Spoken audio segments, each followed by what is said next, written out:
Yes, my name is Turno, and this is how I made the intro to Melia. Right, so as everyone knows, if you've listened to the track, it's quite ambient. I wanted to capture as well.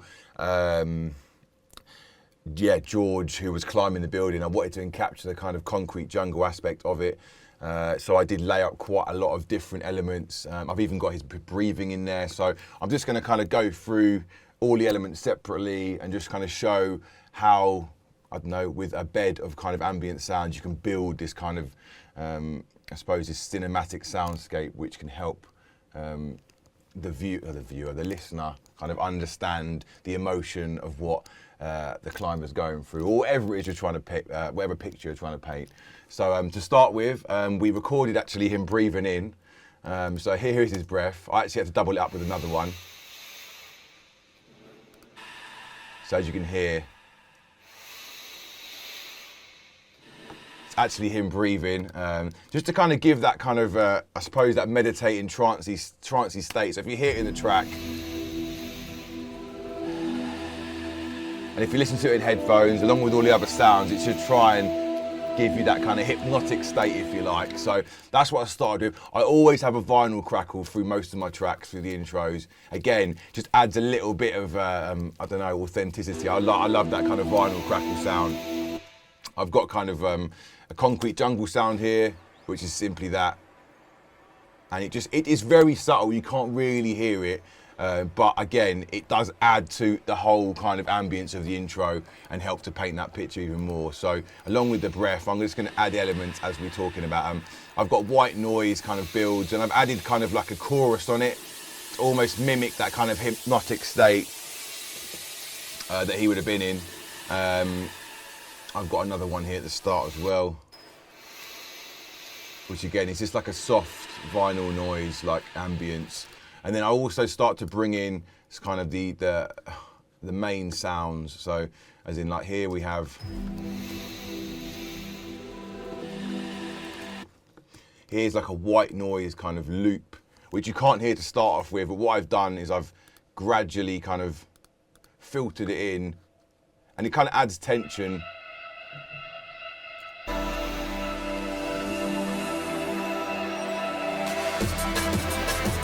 So it kind of builds to help that tension when the drums kind of kick in for the first time. And that's the same thing I've done with most of the pads, really. I haven't given everything to start with. I've kind of gradually kind of filtered elements in, just to kind of, so you don't get everything at once, but you start to kind of feel this presence of these sounds as it comes to the kind of climax, I guess, where the drums come in. So the same thing I've done with the actual pad as well, which is kind of like it's quite an emotional pad.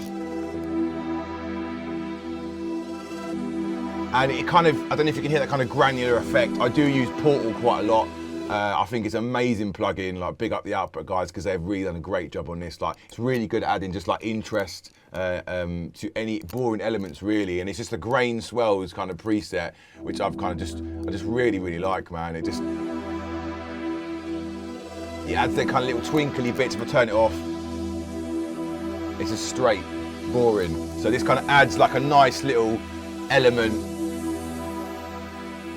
and it almost gives like a pulsing kind of vibe to it as well. So I really like that. I use that a lot, to be fair. I've got an arp kind of building up as well, and again, high passing in gradually, and again you can kind of hear that twinkle start to come in, and I just think it works really well with the pad.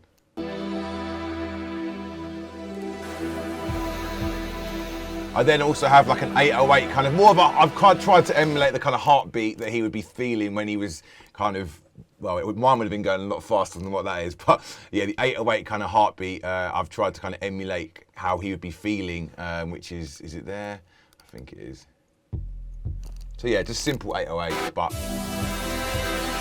again, if you're immersed in this and you're listening to it on headphones, you're really gonna pick up that, and it's gonna really hit you in the chest. So it just kind of, again, adds to all the elements. Like, I'm really big on panning the stuff as well, like just adding little elements to the left, to the right. Even if you automate them gradually, like with tremolo or just manually, it just adds to that kind of like that soundscape, that realism, especially if people are listening to you in headphones, you can really start to get, I don't know, just really start to kind of be immersed in the picture that I'm trying to paint. So I think it's really important. Like, probably a lot of people don't really notice them. If you take them out, the track has a completely different feel. So I suppose it's just to go in a bit deeper in the production side of things, just to kind of build that element. And so when we get to the drum section, which is kind of here, I also have, big ups to Halia, amazing vocalist.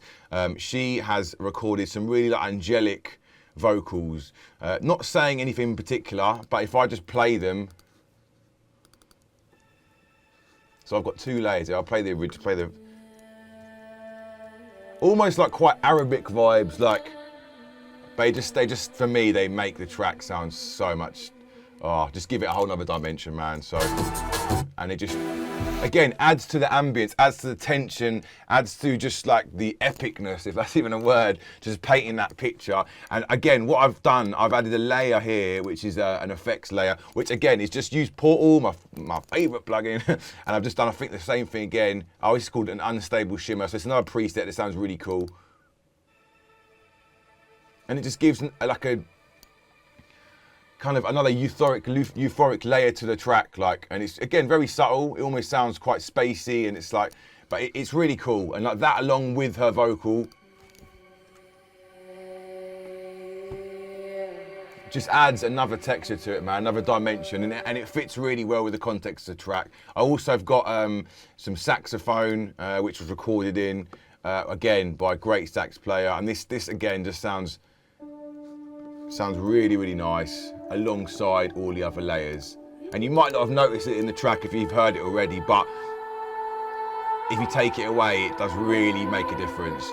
And I think really, because the vocals were done before the sax, I think the sax really complements the vocals really complement the track, and all in all, you've got this big picture of like this emotional kind of depth that's kind of being created. So, and I think there's also a, is this another affected layer I've got?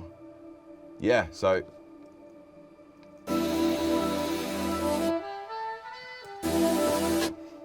another like just affected layer, whereas I think I used a Valhalla shimmer, I think it's called, and it's just really good at just kind of adding like a real texture layer. I'm just going to double check that it's called, yeah, it's called Valhalla shimmer. It's really, really good at adding kind of just textures, like, and you can tell it's part of the same sound, but it almost gives a whole nother dynamic to the production. So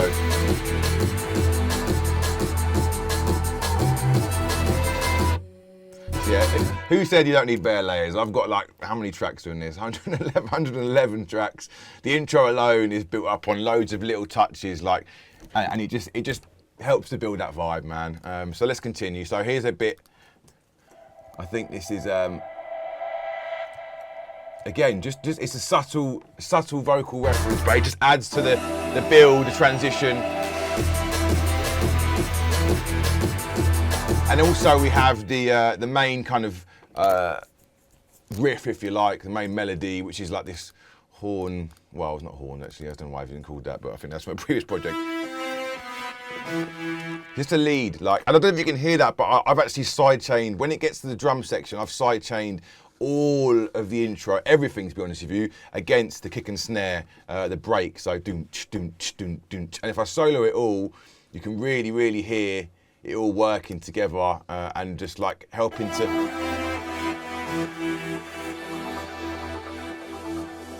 again, it adds that more groove, and that's all being sidechained via a dummy channel here, Ghost Track, which obviously the output's turned off, and I've just I think with a bus I've sidechained it to that trigger point, so every time they're playing, it's kind of giving you that kind of movement, and again, just adds to the groove. If you listen to it in headphones, it gives you that kind of pumping feel. It's used quite a lot in a lot of genres, especially electronic music, but creative sidechaining is something that I do a lot, and I definitely would advise to kind of delve down that hole if you haven't already. So it definitely helps to kind of paint more of a picture. So, I mean, that's what I've done there, and I've added it. You can really hear it.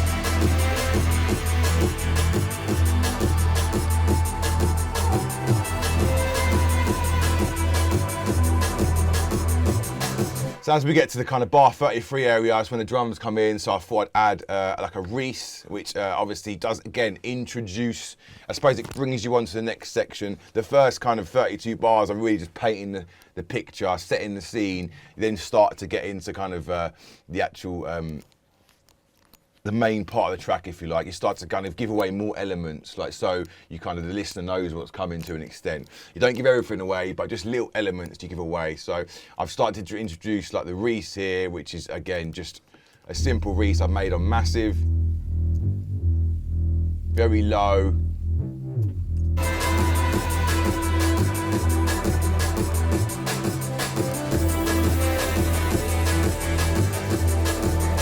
And also as well, to come to the transition, which I'm really big on, by the way, I kind of bounced it in place. And then also I put like a slow down feature on the end of it, which you can do in Logic.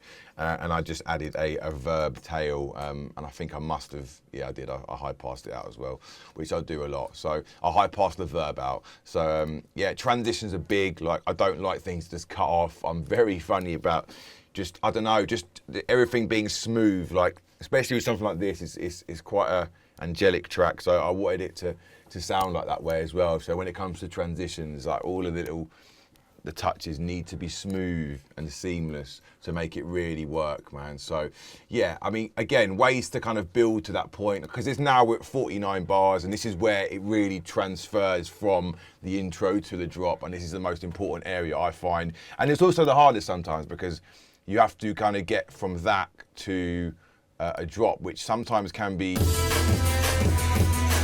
quite hard, because you don't want it to be just out of nowhere. You want it to sound, again, seamless. So to add kind of ways to kind of do this, a lot are using reverbs, filters, like just modulation, again, panning and stuff, like just effects, white noise and stuff. But you have to be quite calculated with it. You don't want it to sound messy and just kind of quite abrupt. So, I mean, I think this is the break I used. As you can hear, it's side chaining. So this is a very subtle touch, but I think the break is here.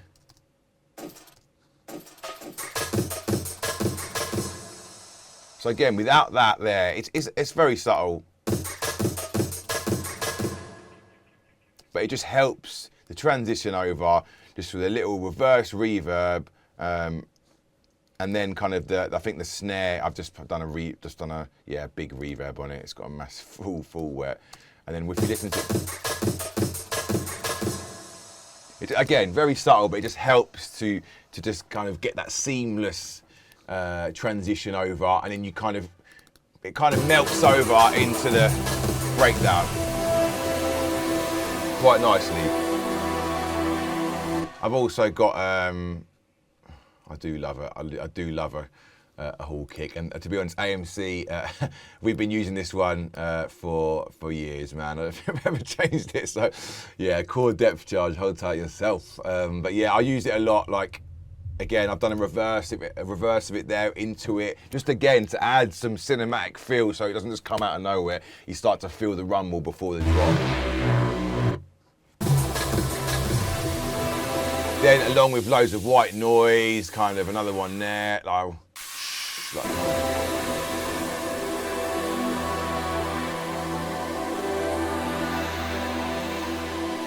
This is really subtle. To be honest, I'm surprised I even kept it in still, but it's a very, very subtle kind of melody that you can't really hear too tough in the track. But it just adds like a...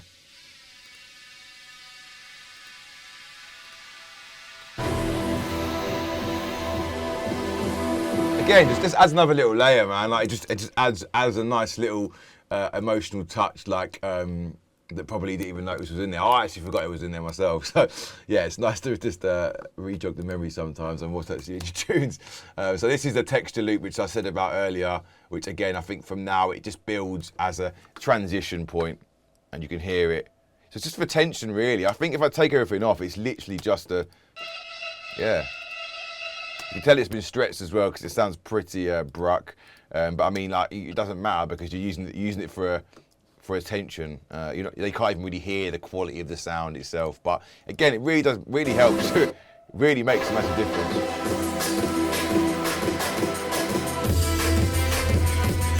And then finally, like, there's a couple elements, like the drums, for instance. I've got the main break kind of filtering in slightly, but I do love reverb as well. Reverb and a high pass filter, or any kind of filter for that matter, just sound really good together, especially on transitions. So.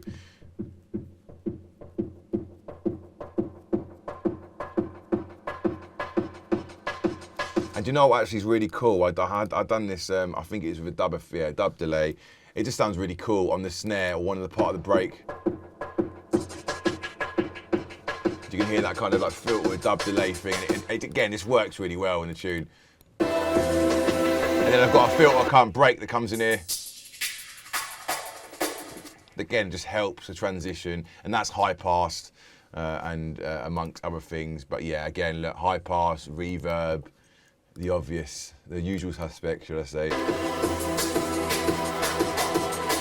Also, one thing I will say to kind of end off, before you transition to the drop from the actual intro, it is really good to kind of introduce the bass, I suppose, in more than what it's going to sound like in the intro, because the intro was just like a low pass reese, like, which was quite not timid, but it's not what it actually sounds like on a drop. Like in that section there, in this section here, sorry, you really want to introduce the reese, and I've just kind of added it in with a filter. And also, again, our good old friend reverb, and I think there's a delay on it as well. Just again, just to kind of transition it so it doesn't just cut out and just sound really abrupt. And again, you can hear it in the track. Just helps the transition nice and easy. And then, yeah, literally going into the drop, it just helps. If I listen to it from here, you can really tell.